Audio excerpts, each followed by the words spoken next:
While US and Japan can be triggers for the next global market fall, I don't think India will have a large downside. Let me explain it to you in the next 120 seconds. We will look at four things. First, our macros. Our macros, in my opinion, are great. We have an inflation that just got declared at 0.25%, which is brilliant because it opens up probability of further rate cuts in India, which is great for equities market and a big positive. Even if you look at our nominal GDP growth for 2025, we grew at 6.6% versus China at 4.8 and US at just 2%. In fact, first quarter of this year also we grew at 8.8%. Now it may be lower than expectation, but we are growing at a rate much better than the world is growing at. Second, if you look at the latest company results that came out in the second quarter of this year, you will be surprised that the revenue grew 8.2%, EBITDA grew 14.1%, and profit after tax grew 16%, which is brilliant. Third, look at the liquidity situation.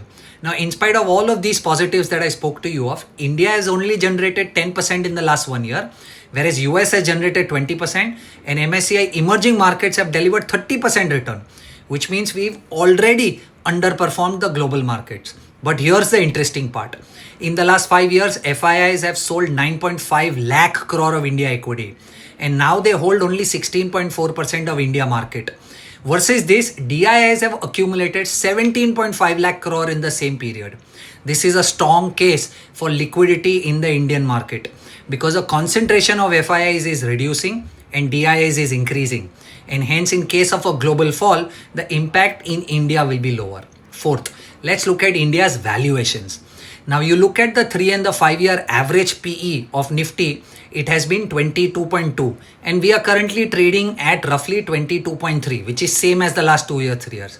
But in fact, if you look at the Nifty PE for the last 10 years, then it is at 23.4, which means our today's PE is lower than the 10-year average. Now, the question is, if we will be safe when the global markets fall, the answer is no. But if US falls 20%, I think we will fall 5-7%.